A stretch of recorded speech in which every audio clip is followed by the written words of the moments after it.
तो दिल्ली में कोरोना की रफ्तार डराने लगी है। क्या है कोरोना से बचने का इंतजाम, दिल्ली के स्वास्थ्य मंत्री सत्येंद्र जैन बता रहे हैं। दिल्ली में 3594 पॉजिटिव केसेस आए थे। टेस्ट जो किए गए वो 87,000 से ज्यादा टेस्ट किए गए।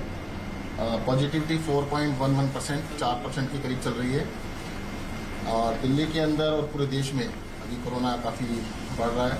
देश के अंदर शायद कल 90,000 पेशेंट्स आए हैं।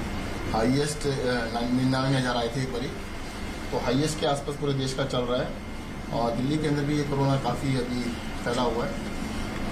तो लोगों से मैं कहूँगा कि अभी कोविड अप्रोप्रिएट बिहेवियर यानी मास्क लगाए, सोशल डिस्टेंसिंग का पालन करें, अपने हाथों को बार बार धोएं, इसका बिल्कुल ध्यान रखें। अगर लोग सतर्क होंगे तो इसको रोक सकते हैं। पहले भी रोक के दिखाया था, देखिएगा लोगों ने 3 महीने बहुत अच्छी कंप्लायंस की थी और इसको बिल्कुल काबू में किया था। अगर फिर से कंप्लायंस करेंगे तो जरूर इसको बचा। सर, मैंने और मेरे परिवार ने आज कोवैक्सीन का टीका लगवाया है और सब ठीक रहेगा और इस तरह से कहीं कोई प्रभाव नहीं है। मैं दिल्ली के तमाम लोगों से अपील करना चाहता हूँ कि जल्द से जल्द जो प्रोटोकॉल्स हैं उनको ध्यान में रखते हुए 45 साल से उम्र के सभी लोगों के लिए अभी व्यवस्था है, जल्द से जल्द लगवा लें। और साथ साथ मैं भारत सरकार से भी रिक्वेस्ट करता हूँ कि जो अभी रेस्ट्रिक्शंस हैं वो हटा के, रेस्ट्रिक्टेड सप्लाई हटा के पूरी सप्लाई करें, सप्लाई में कटौती न रखें, जिससे पूरी दिल्ली को एक साथ वैक्सीन लगाई जा सके और जो इसकी चेन है वो तोड़ी जा सके। दिल्ली में क्योंकि मामले लगातार बढ़ रहे हैं, वैसे मध्य प्रदेश का हाल भी बिल्कुल वैसा ही है, लेकिन वहां पर कोरोना से जंग की तैयारी कैसी है, वहां के स्वास्थ्य मंत्री से हमने बात की। मंत्री जी, अगर हम बीते 10 दिनों की बात करें तो लगभग दुगने मामले सामने आ चुके हैं। एक तरीके से देखा जाए पॉजिटिविटी रेट 10.4 तक पहुंच गया है। लोग तेजी से अब मर रहे हैं। क्या आपको लग रहा है कि अब स्थिति खतरनाक होती जा रही है? निश्चित रूप से देश में जो स्थिति बनी है, या महाराष्ट्र की बात करें या कर्नाटक की बात करें या केरल की बात करें या उसी में मध्य प्रदेश की भी बात है, मध्य प्रदेश में भी केसों की संख्या, संक्रमण की संख्या बढ़ रही है।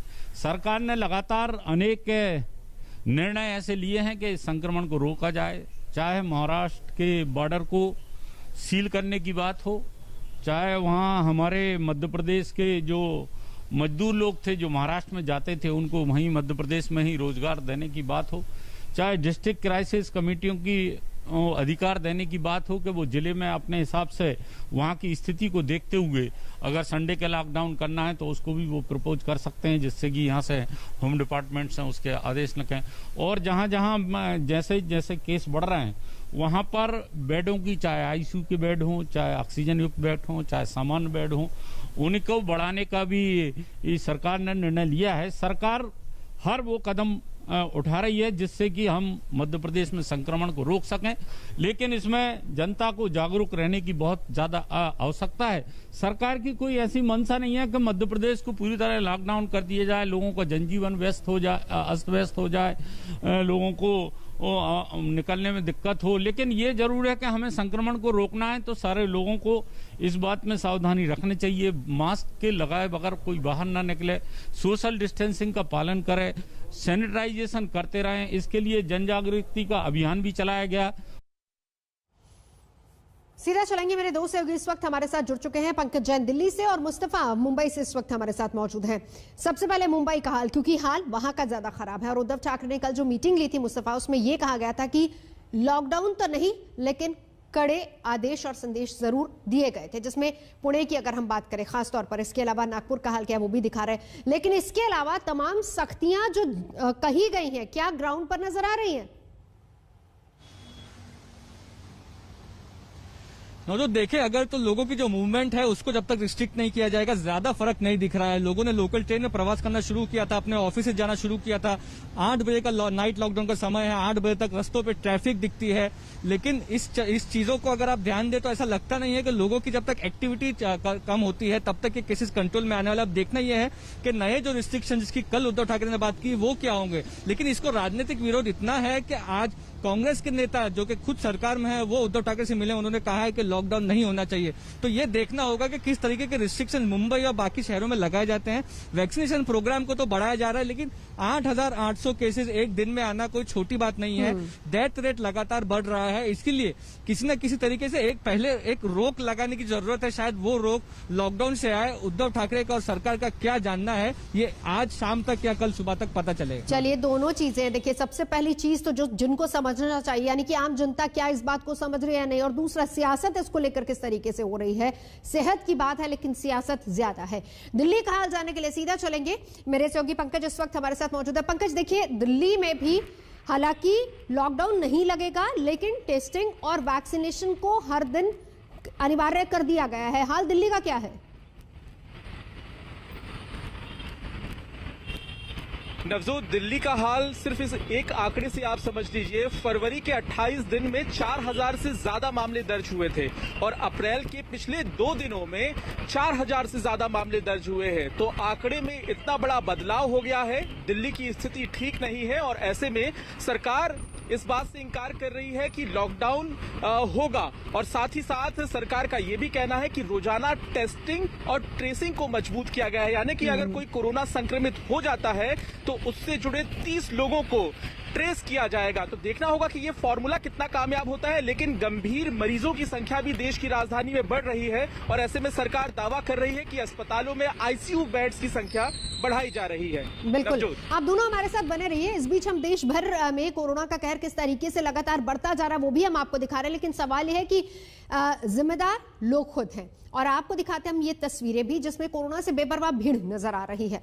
बाजार में खरीदारी हो रही है धार्मिक वजहों से, लेकिन लोग कदम कदम पर कोरोना को न्योता ही दे रहे हैं। ये सारी तस्वीरें और ये इस बात की तस्दीक करती हैं, पहली बात मास्क नहीं, दूसरी बात सोशल डिस्टेंसिंग की किसी को परवाह नहीं है।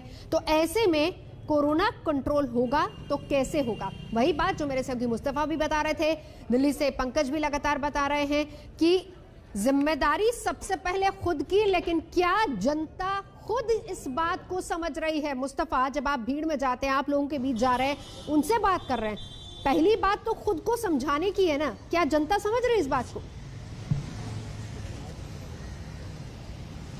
देखिए, जनता लोग अपने तौर पर ये कह रहे हैं कि हम लोग सारे जो प्रिकॉशंस हैं वो ले रहे हैं, कोविड के जितने प्रोटोकॉल हैं वो फॉलो कर रहे हैं, लेकिन कमाई भी जरूरी है। अपनी मजबूरी हर कोई दिखा रहा है, लेकिन सवाल ये है कि अगर शासन की आप बात करें तो उनके सामने भी ये सवाल होता है कि जो लोग हैं, जनता है मुंबई की, महाराष्ट्र की, उनकी जान की फिक्र करना। और इसीलिए शासन को ये सोचना पड़ेगा कि इकोनॉमी को साथ में रखते हुए भी इस तरीके को, इस चीजों को रोकना पड़ेगा। वेव जो है आप समझ सकते हैं कि 8,800 केसेस की हम बात करें सिर्फ मुंबई में, और पूरे महाराष्ट्र के लिए तो 47,000 केसेस से ज्यादा एक दिन में सामने आ रहे हैं। तो ये कहां पर रुकेगा जाकर के? अगर जो नए स्ट्रेन की हम बात कर रहे हैं, फैमिली में अगर एक को होता है तो ये देखा जा रहा है कि बाकी जो लोग हैं वो भी संक्रमित बहुत जल्द हो जाते हैं उस चीज से। भले ही हॉस्पिटल तक जाना नहीं पड़ा, बट पॉजिटिव हो रहे हैं। तो इस चीज को रोकने के लिए सरकार का कहना है कि जो वेव आई है उस पीक को टच डाउन करके फिर नीचे आने के लिए किसी न किसी तरीके के स्ट्रिक्ट रिस्ट्रिक्शन की जरूरत है। एक बार केसेस कंट्रोल में आ गए, उसके बाद नाइट कर्फ्यू या बाकी चीजों को कंट्रोल किया जा सकता है। वैक्सीनेशन ले रहे हैं, कल उद्धव ठाकरे ने खुद ये बात बताई, उनकी पत्नी जिन्होंने पहला डोज लिया था वो भी पॉजिटिव आई है, हॉस्पिटल में एडमिट है। तो वैक्सीनेशन के बाद भी अगर प्रिकॉशन ना लिए जाए तो लोग पॉजिटिव हो रहे हैं। तो एक दोहरे तरीके से आप कह सकते हैं कि सरकार हो या लोग हैं वो कोविड के इस जाल में फंसे हुए हैं। प्रिकॉशंस, वैक्सीनेशन, ये दोनों चीजें जरूरी है, और साथ ही साथ स्टेट को ये डिसाइड करना पड़ेगा कि कितना ज्यादा रिस्ट्रिक्शन वो लोग इस वक्त सिटीजन्स पर लगाना चाहते हैं। नवजोत जी, कितनी रिस्ट्रिक्शंस, लेकिन रिस्ट्रिक्शन भी तभी काम आएंगी जब जिम्मेदारी समझी जाएगी। पंकज, दिल्ली में अरविंद केजरीवाल कहते हैं कि चौथा स्ट्रेन है, और इसके साथ ही साथ वो कहते हैं कि हमारा जोर अब लगातार ज्यादा से ज्यादा लोगों को वैक्सीन देने पर भी रहेगा। बिल्कुल नवजोत, मैं बता दूं कि दिल्ली में लगभग 600 वैक्सीनेशन सेंटर हैं। केजरीवाल सरकार ये मांग कर रही है केंद्र सरकार से कि सभी उम्र के लोगों के लिए वैक्सीनेशन शुरू करवा दिया जाए। सप्लाई को लेकर भी आज मनीष सिसोदिया ने बातचीत कही है। लॉकडाउन को लेकर जब सवाल किया गया मनीष सिसोदिया से तो उन्होंने कहा कि लॉकडाउन समाधान नहीं है, वैक्सीन समाधान है। तो यहाँ पर सख्ती की बात भी जब हम करते हैं तो दिल्ली सरकार की तरफ से जो गैदरिंग है, जो शादी समारोह है, अंतिम संस्कार है, वहां पर भी पाबंदियां लगा दी गई हैं। स्कूल स्कूल 8वीं तक के बच्चों के लिए मना कर दिया गया है, ऑनलाइन क्लासेस पे जोर दिया जा रहा है और जो भीड़ वाले इलाके हैं वहां पर 2000 रुपए के चालान भी काटे जा रहे हैं। जी नवजोत। चलिए नजर आप बनाए रखिए। मुस्तफा, पंकज, आप दोनों का बहुत शुक्रिया। तो नमस्कार, मैं हूं अंजना ओम कश्यप। हमें उम्मीद है ये वीडियो आपको पसंद आया होगा। लेटेस्ट खबरों के लिए यूं ही देखते रहिए आज तक, और इस वीडियो के पसंद आने पर लाइक, शेयर एंड सब्सक्राइब करना ना भूलें।